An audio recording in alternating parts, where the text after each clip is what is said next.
Okay, so now that we've talked about gradient descent, particularly for linear regression, I'd like to go on to gradient descent for logistic regression, which is more of a classification task. And so in order to do that, I'll have to go through these steps again. One, the guessing, right? The initial guessing. And then two, the process of evaluating that guess. Three, updating, updating. Um, and then four, repeating. Okay. Again, remember we were doing this example of y equals wx plus b. And that was for linear regression. We had simplified it down to wx and shown the derivation of how you can update the value of w. It's essentially the same way for b. The derivation is just slightly different. And it's just more of a technical detail for calculus and so on. But here, in terms of logistic regression, our update would be sigmoid of wx plus b. And the reduced version might be sigmoid of wx. And so let's say we're trying to update the value of w. And so we're trying to guess the value of w, which is initially we can guess as 0. Evaluation. So we have to find a cost function for logistic regression. Before, we had continuous outputs. And so because of that, um, we could just measure the distance to the line for each of these points and then sum those the square of those distances up and then take the mean, right? But now our decision variable, or the thing that we're trying to predict, the value of y, can only be either 0 or 1. It cannot be anything else. And because of that, it doesn't make much sense to do mean squared error, because you're sort of going to be evaluating the distance between, let's say, 0.7 and 1, or 0.3 and 0, right? You can notice how like numbers on such a small scale, like technically this cost function would still work. But I'm just saying that there's a more optimal cost function that we can use that I want to introduce to you now. And so that is called the binary cross entropy cost function. And so for one particular example, the cost function is actually called a loss function. So we'll take a look at this loss function right now.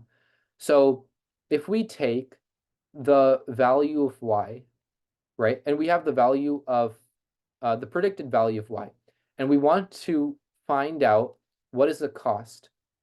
And mind you, this y can only be either 0 or 1.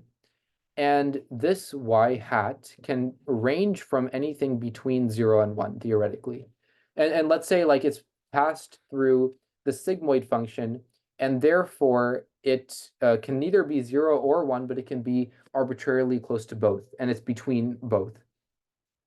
And so now we want to figure out what is the cost here. So what was the problem with MSE, the mean squared error cost function in this example? Well, what is the minimum possible cost for MSE in this example? It is 0. If you go through all the points, that's fine, right? But what is the maximum? Can it be infinity?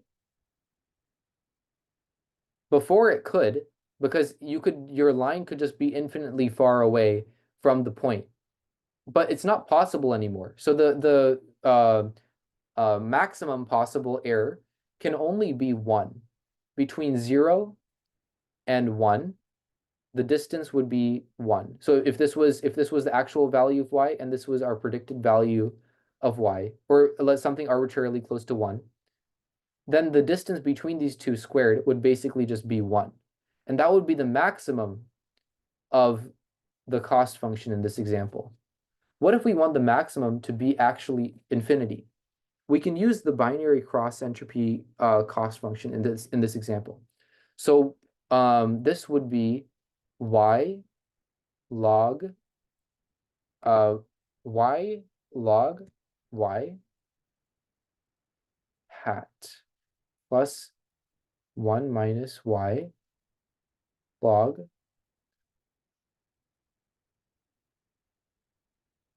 1 log 1 minus y hat. Okay, so this is our formula for determining error between the two examples. Actually, there's a negative at the beginning of this, but I'll talk about that later. For now, let's evaluate cases. Okay, so there are 4 cases, I guess, that we should consider. One is that the actual value is 0, and the predicted value is very, very close to 0. Okay. And then there's the other option, which is 0, and this is very close to 1. This is 1, this is very close to 0. This is 1, and this is very close to 1. So we want these two, whenever the y and y hat tend to be matching, we want this to be of low cost. Low cost. And whenever they're different, 0 versus 1, we want the cost to be high. High.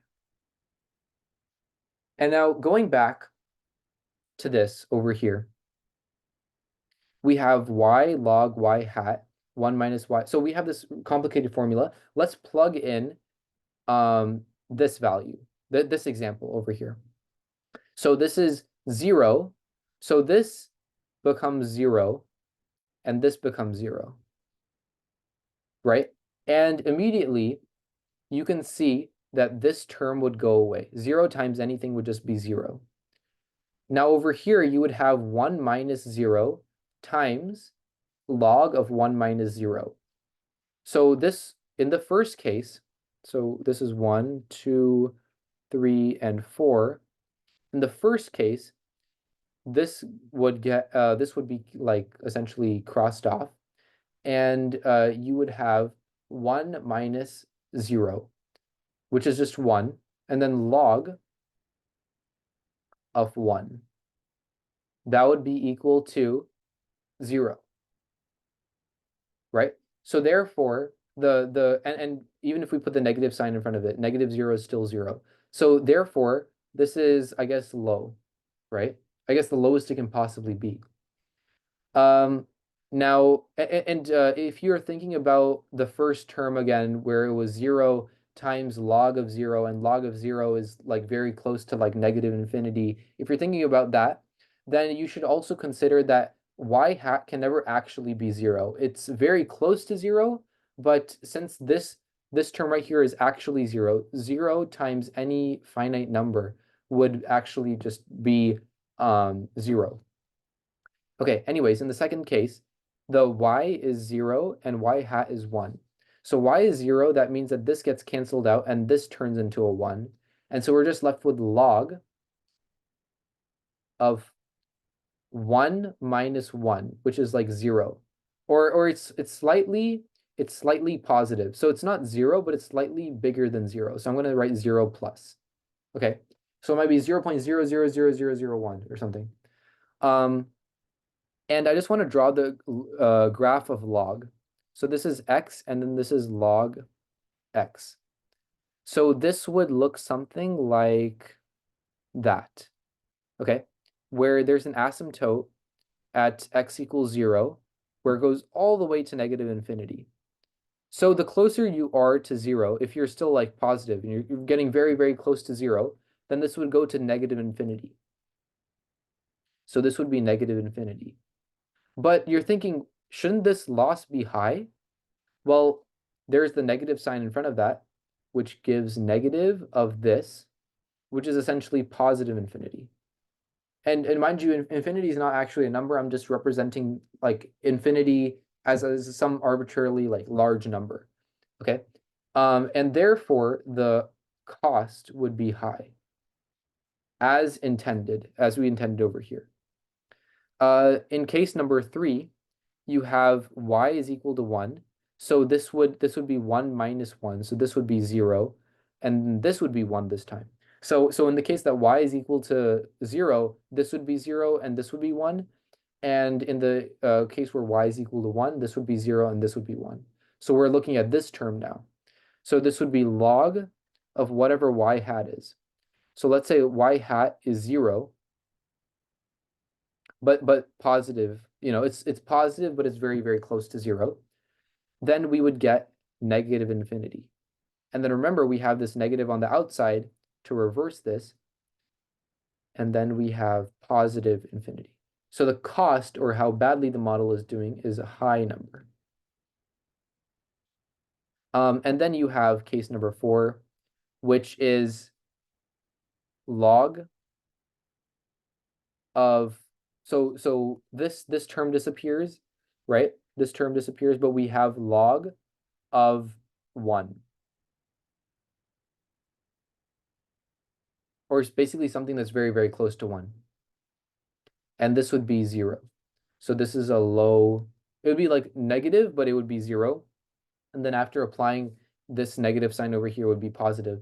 And so this would have a low positive cost, but a low cost.